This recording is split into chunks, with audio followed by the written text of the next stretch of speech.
J'aurais voulu pouvoir m'arrêter et commenter un petit peu ceci, mais je vais juste le lire très lentement. Écoutez bien.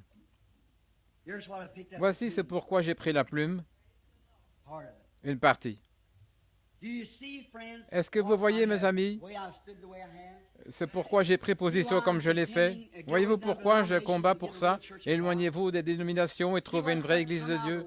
Voyez-vous pourquoi il faut que cela provienne de la parole? Ça ne peut pas s'obtenir par la sagesse de l'homme, mais par la parole de Dieu. C'est pour ça que je crois la parole comme elle est écrite. Je n'ajouterai rien, ni ne retrancherai rien. Je la prêcherai telle qu'elle est simplement, je continuerai. Maintenant, frères, vous qui écoutez la bande, si vous êtes en désaccord avec moi, je prierai pour vous. Si je suis dans l'erreur, priez pour moi. Je vais en lire une partie maintenant. Écoutez attentivement. Voici ce que l'Esprit a dit, prends ta plume. Je serai obligé d'en laisser de côté, mais il faut que je vous en apporte une partie. Très bien. Maintenant, voici ce que j'essaie de vous dire. La loi de la reproduction, produire selon son espèce, Genèse 1:11. En ces derniers jours, la véritable épouse Église arrive à la pierre de fête. Elle sera la super Église, une super race. Alors qu'ils s'approchent de la grande pierre de fête, ils seront tellement semblables à lui qu'ils seront à son image même afin d'être unis à lui. Ils seront un. Ils seront la manifestation même de la parole du Dieu vivant. Les dénominations ne pourront jamais produire ceci. Elles produiront leur credo et leur dogme mélangés avec la parole, et cela amène un produit hybride. Le premier fils était une parole semence prononcée par Dieu. Il lui a été donné une épouse. Je récapitule ici, l'Esprit reprend ce que j'ai dit, voyez. Une épouse. Pour qu'il se reproduise. Elle est tombée. Voyez-vous, c'est pour ça que l'épouse a été donnée, pour qu'il se reproduise, qu'il produise un autre fils de Dieu. Mais elle est tombée par l'hybridation. Pour qu'il se reproduise, mais elle est tombée, elle l'a conduit à la mort. Le deuxième fils, une parole semence prononcée par Dieu, il lui a été donné une épouse, tout comme Adam, mais avant qu'il puisse l'épouser, elle aussi était tombée. En effet, elle avait été mise sous le libre arbitre, comme à la femme d'Adam. Elle pouvait croire la parole de Dieu et vivre, ou bien en douter et mourir. Et elle a douté. Alors, d'un petit groupe, de la véritable semence de la parole, Dieu présentera à Christ une épouse bien-aimée, une vierge de sa parole. Et à travers eux, et par eux, s'accomplira tout ce qui a été promis par sa parole dans la Vierge, qui ne connaît aucun credo fait de main d'homme ou de dogme, la parole de la promesse en lui-même, telle qu'elle était en Marie, Dieu lui-même manifesté. Il agira lui-même par sa propre parole de promesse, ceci afin d'accomplir tout ce qui a été écrit de lui, comme il l'avait fait quand il est sorti du Saint Vierge. Un type du Saint spirituel de maintenant, il en sera de même en acceptant sa parole. Qu'il me soit fait selon ce que tu as dit. Bien que ce fût dit par un ange, c'était pourtant encore la parole écrite. Ésaïe 9:6. Ils l'aimeront et ils auront son potentiel, car il est leur tête, et ils sont ses sujets, soumis à sa tête, la tête de Christ. Remarquez quelle harmonie. Jésus ne faisait jamais rien qu'il n'ait d'abord vu faire au Père ou que le Père lui ait montré premièrement. L'harmonie entre Dieu et Christ. Voyez-vous? Jean 5:19. il en sera de même de l'épouse, et il lui montre sa parole de vie. Il lui montre. Et elle la reçoit. Elle n'en doute jamais. Rien ne peut lui nuire, pas même la mort. En effet, si la semence est plantée, l'eau la fera lever à nouveau. Amen. Là, j'ai mis un gros Alléluia. Voici le secret. La parole est dans l'épouse. Et la pensée de Christ, afin de savoir ce qu'il veut qu'on fasse avec la parole, et elle le fait en son nom, elle a le ainsi dit le Seigneur. Alors elle est germée, ainsi le Saint-Esprit l'arrose jusqu'à ce qu'elle croisse et serve son but. Ils font uniquement sa volonté. Amen. Oui, je crois ça. Personne ne peut les persuader autrement. Ils ont le ainsi dit le Seigneur, sinon ils se taisent. Alors ils feront les œuvres de Dieu, car c'est lui-même en eux, continuant sa parole pour l'accomplir comme il l'a fait en son jour. Toute chose, quand il était ici, il n'a pas tout mené à terme quand il était ici, car ce n'était pas encore le moment. Maintenant, tenons-nous comme Josué et Caleb. Maintenant, soyez attentifs. Ceci va avoir un arrière-plan spirituel. Maintenant, tenons-nous comme Josué et Caleb, alors que nous voyons le pays promis apparaître. Le moment approche pour qu'il soit donné. Josué en hébreu signifie sauveur. Et il représente le conducteur promis du temps de la fin pour faire traverser l'Église. Caleb représente le vrai croyant qui est resté avec Josué. Dieu a commencé Israël comme une vierge avec sa parole, mais il voulait autre chose. Il en est de même pour l'Église de ce dernier jour.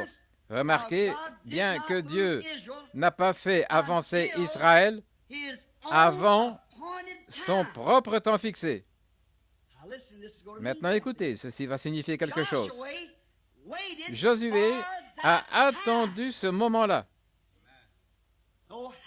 Peu importe, les gens avaient beau dire,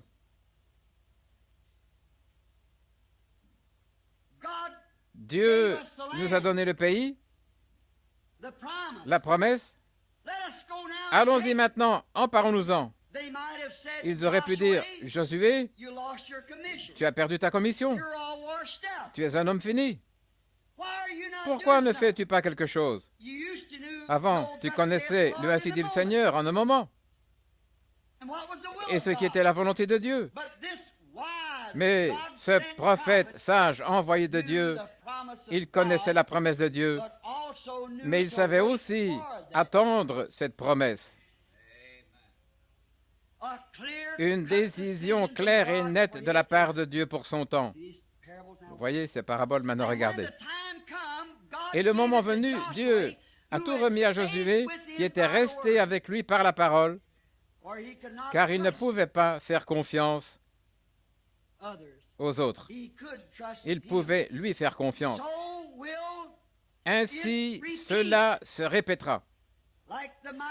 Comme le puissant prophète oint Moïse savait que Dieu allait l'utiliser, en effet, il avait prouvé que Moïse était son serviteur par sa naissance particulière, au bon moment, au moment prévu pour la délivrance de la semence d'Abraham.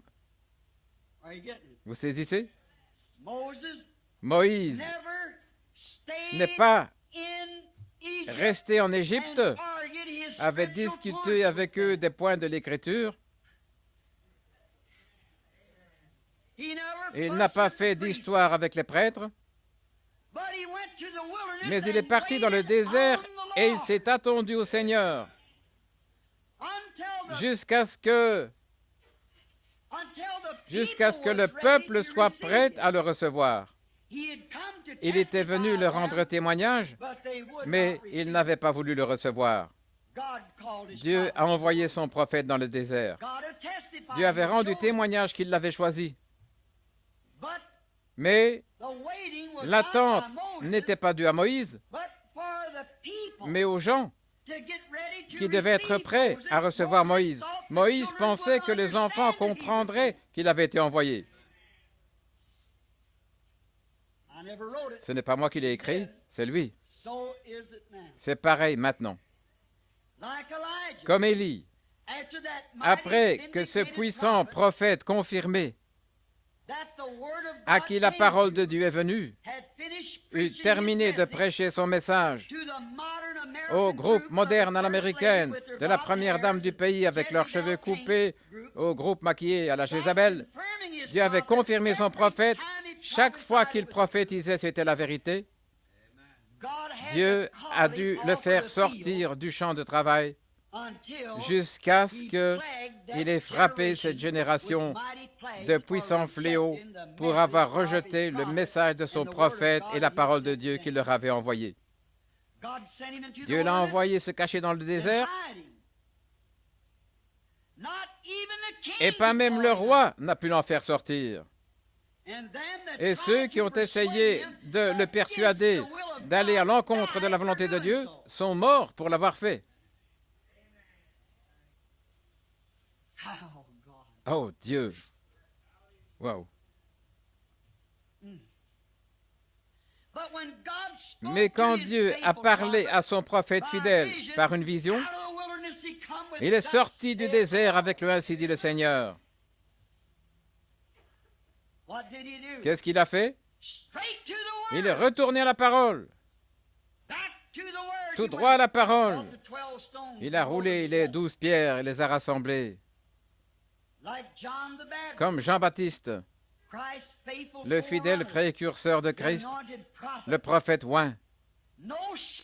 Aucune école de son père, aucune école de pharisiens, aucune dénomination n'a pu le faire sortir du désert où Dieu l'avait envoyé tant qu'il n'a pas entendu la voix de Dieu. Le Messie est proche. Écoutez-vous qui avez la pensée spirituelle. Qu'est-ce que je pourrais dire de plus ici? Maintenant, je saute quelque chose ici. Comme c'est différent aujourd'hui, beaucoup de soi-disant évangélistes affirment qu'ils ont la réponse de la part de Dieu pour les gens. Tout comme Corée, qui niait, qui contestait l'autorité du prophète de Dieu, oint et confirmé Moïse, proclamant qu'il avait la réponse. C'était une combine lucrative, un veau d'or, comme beaucoup font aujourd'hui. Grands bâtiments, grande école, des incubateurs de la même semence. Et alors, les gens, à cette époque-là comme maintenant, tombent dans le panneau. Après avoir entendu la véritable parole de Dieu à travers un prophète oint qui était confirmé, ils se sont laissés prendre au mensonge de Corée. Le prophète prouvé par Dieu, et Dieu savait, et il savait que Dieu leur avait dit, Israël savait que Dieu leur avait dit, de manière distincte, qu'il confirmerait ses prophètes par sa parole. Corée n'était pas un prophète scripturaire, mais ça avait terriblement bel air pour les gens. Et c'est la même chose maintenant. Aujourd'hui, c'est du sang sur votre main, des boules de feu sur l'estrade, de l'huile sur les doigts, et ça produit des femmes prédicateurs, des cheveux courts, coupés courts, du maquillage. Qu'avez-vous? Vous ne penseriez pas que les gens se laisseraient prendre, Mais c'est arrivé avec Corée et ils font la même chose maintenant. Ils se détournent de la véritable parole pour des dénominations. Des shorts. Ça montre quelle espèce de semence est en eux. Mais Dieu merci, ce n'est pas tout Israël qui s'est laissé prendre par Corée. Quelques-uns sont restés avec Moïse, le prophète oint avec la parole de Dieu. C'est pareil aujourd'hui. Pour de nombreux élus de Dieu, avec sa parole et son esprit. Souvenez-vous, l'ivraie, les mauvaises herbes doivent être rassemblées et liées en gerbes. Pas vrai? Ceci s'est accompli. Les églises organisées apostates sont liées plus solidement que jamais. Elles se sont rassemblées pour former une confédération d'églises prêtes pour le feu du jugement de Dieu. Ce n'est pas moi qui l'ai écrit, je sens que c'est lui. Les pentecôtistes sont remplis de soi-disant, autant qu'eux. La parole blé sera rassemblée un jour après leur départ pour le maître. Dieu a promis, faites attention. Dieu a promis Malachie 4 pour ce dernier jour.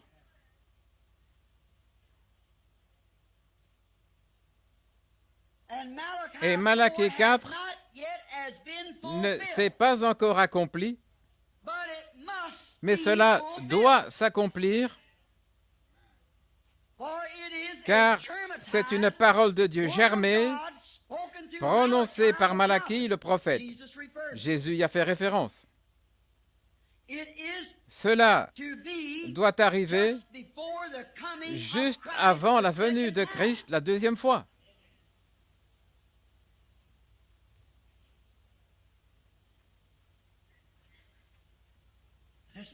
Écoutez attentivement maintenant. Toutes les Écritures qui ne se sont pas accomplies devront l'être avant ce moment-là. La Bible doit être finie, la dispensation des nations doit se terminer avec l'âge de l'Église, quand ce messager oint arrivera.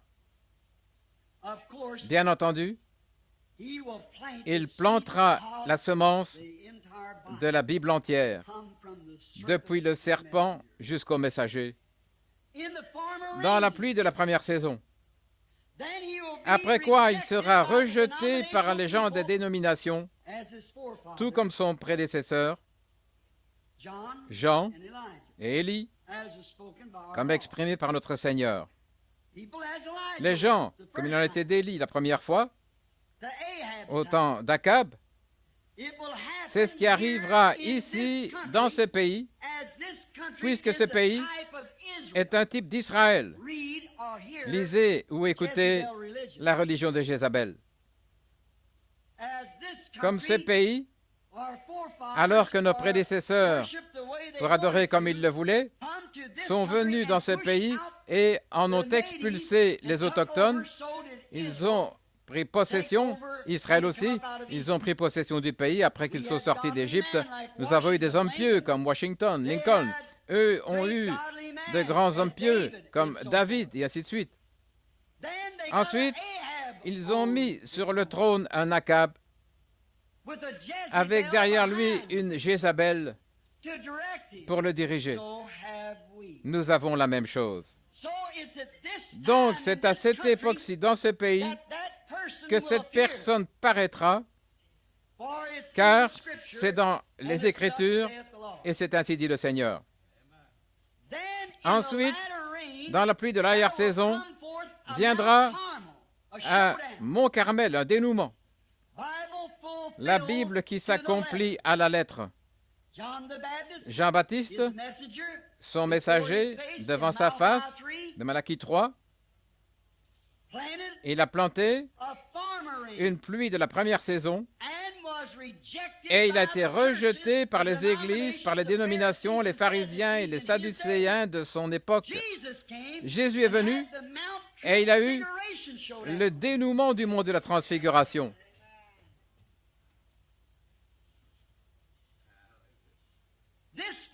Ce précurseur des derniers jours sèmera pour la pluie de la première saison. Jésus sera le dénouement entre les dénominations et les credos, et de sa parole, quand il viendra, il y aura un dénouement, l'enlèvement de son épouse. Le premier, c'était le mont Carmel. Le deuxième, le mont de la Transfiguration. Le troisième sera le mont Sion. Gloire!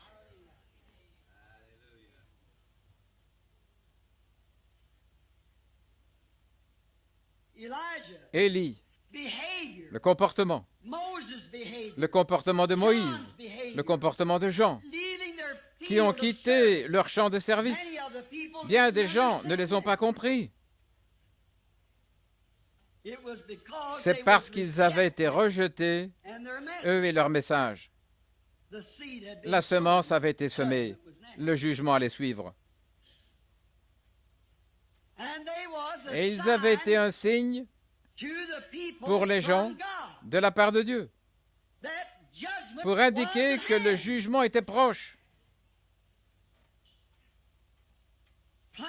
Les semailles étaient terminées. Je crois qu'un jour, la vraie épouse de Christ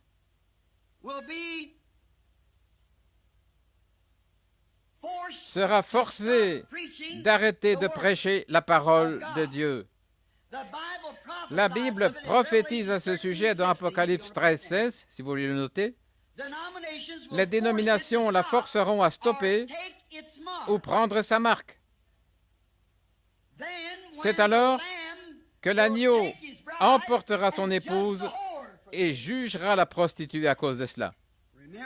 Souvenez-vous Moïse, né pour ce travail, a dû s'attendre à Dieu jusqu'à ce qu'il ait reçu le don supplémentaire pour le travail.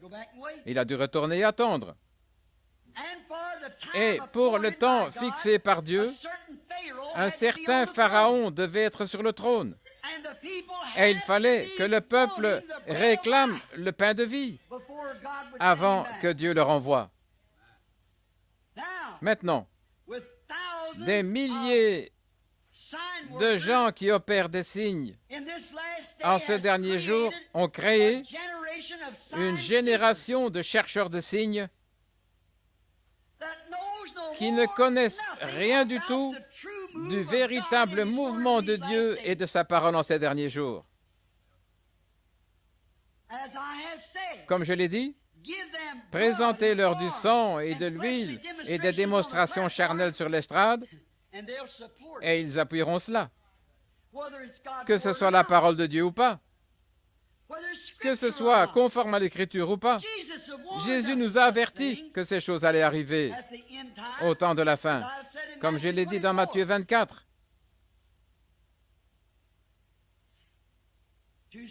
Deux esprits très semblables. Cela séduirait même les élus si c'était possible. Comment? Comment les distinguer? Donnez-leur le test de la parole. Comment les reconnaître? Prononcez la parole, voyez ce qu'ils ont dit. S'ils ne croient pas à la parole, ils n'ont pas de germe semence en eux. Ils sont du malin et ils vous séduisent. Comme la première épouse a été séduite et que la deuxième épouse a été séduite, ils sont des séducteurs de la troisième épouse en hybridant la parole ou en essayant de le faire. Dieu n'a jamais placé les signes avant sa parole. Amen. Celle-là, elle l'écorche. Dieu n'a jamais placé les signes avant sa parole. Ils ont été ajoutés comme preuve de la parole, mais c'est la parole en premier.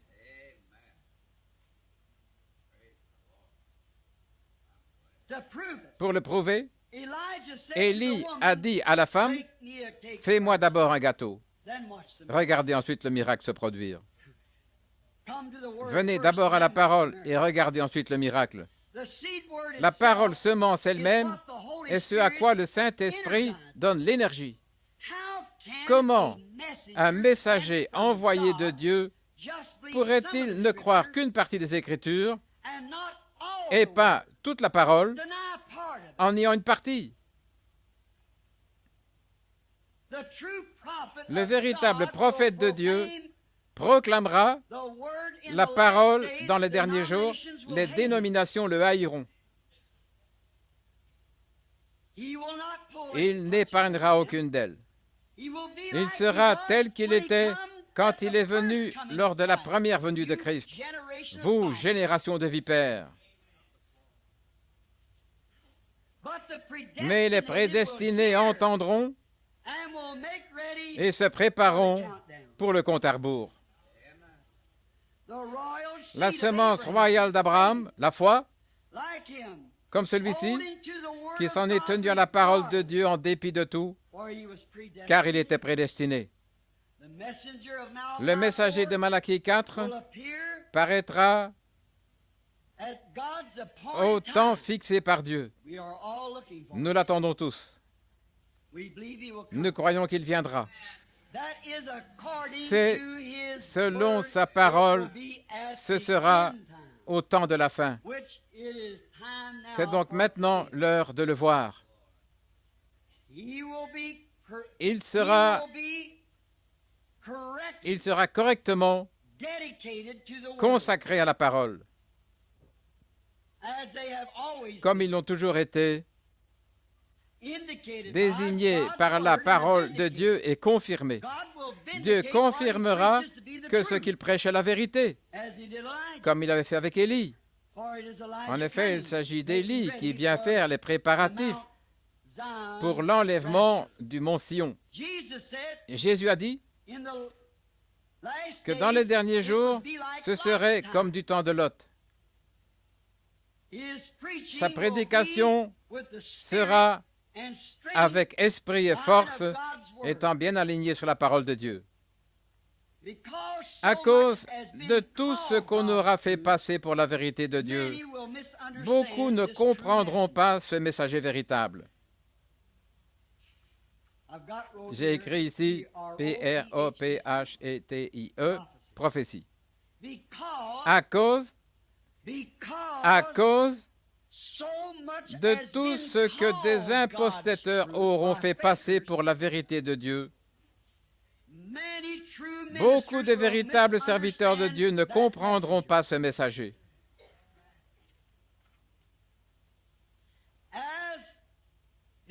Ainsi, les prophéties du temps de la fin se répéteront, je crois. Comme le premier précurseur est sorti du désert et s'est écrié, « Voici l'agneau de Dieu !» Le second précurseur fera probablement la même chose en dirigeant les gens vers une épouse née de la parole, l'épouse de Christ, qui sera dirigée vers les cieux à l'apparition de Jésus, ce cri, « Voici l'agneau de Dieu !» sortira de ses lèvres. Que Dieu nous aide à être prêts pour cet événement qui est proche. Il vaut mieux que je m'arrête ici. Croyez-vous